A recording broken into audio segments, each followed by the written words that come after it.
Couldn't have been a more glorious day today to have this groundbreaking ceremony, so thank you for coming. It's beautiful. I wanted to take a moment to welcome everybody and thank everyone for all the work that they've done to get us ready for this moment. Literally thousands of people have touched this project to date, and thousands more will by the time it's complete.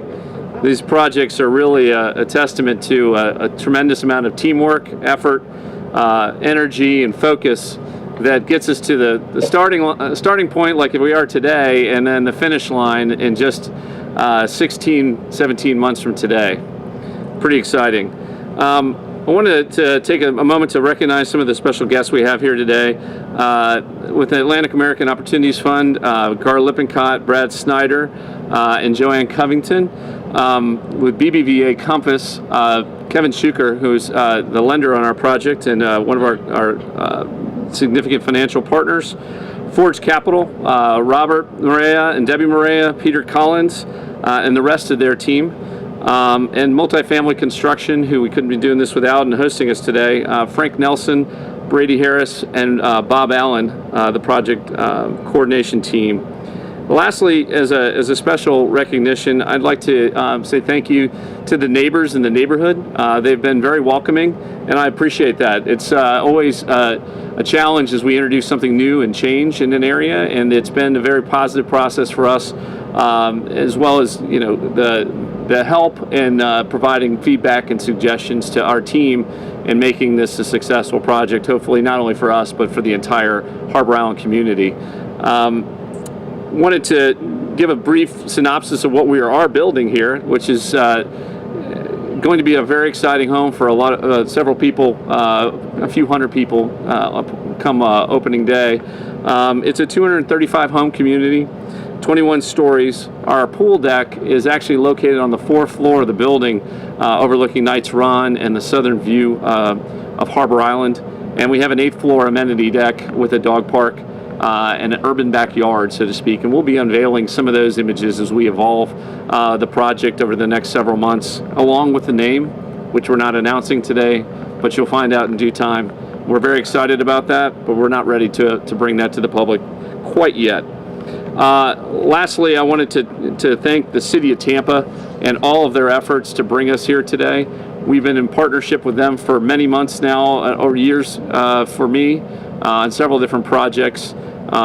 It's always a positive experience, and we welcome the fact that they are partners in our business, not an arm's length transaction with us, and that's a great thing for us. The city has done a tremendous job retooling the entire building services department and economic development division, and it's been a very welcome change and a very positive change for all the development community. So with that, I wanted to introduce our mayor today, who has been instrumental in making all that happen and instrumental in making this project happen. So thank you very much, Mayor Buckhorn. I'll invite you up to the podium. Thank you.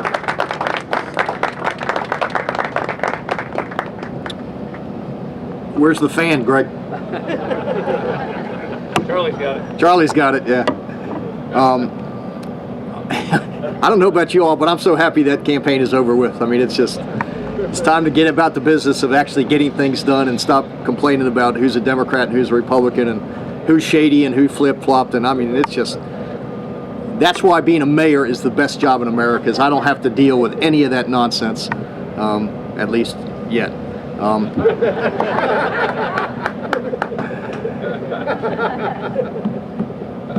There will be an open seat in 4 years. I'm just saying.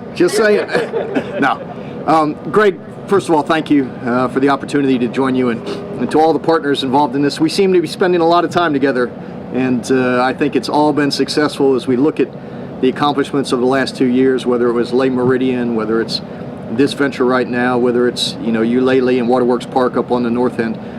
To think about what this city will become over the next 5 years and what an amazing legacy we're going to leave to our kids really is what drives you and what drives me.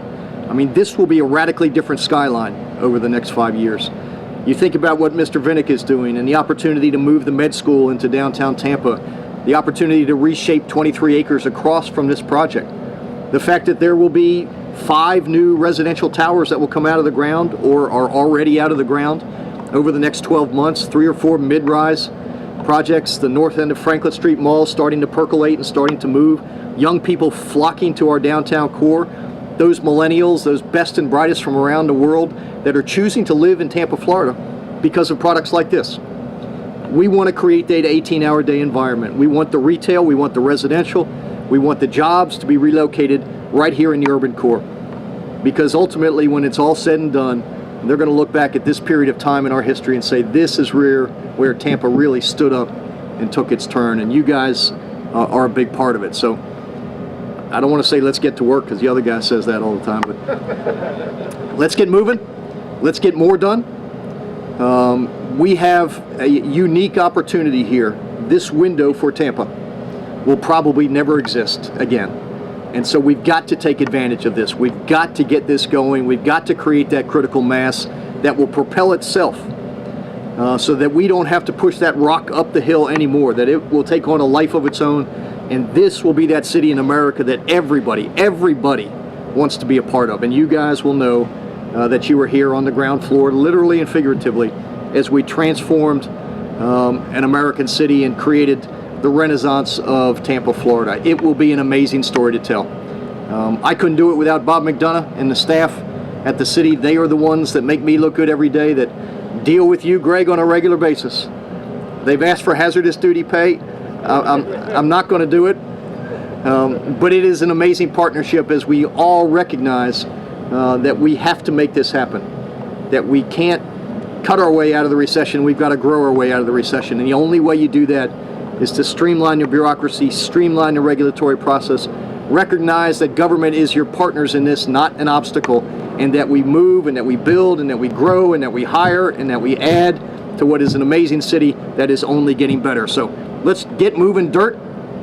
Those socks are something to be... I just noticed those. They're special. Leslie, you dress him? Yes, absolutely. All right, we got to talk about that, Greg. All right, so I don't know if anyone else is talking or not, but let's go move some dirt and get this building going.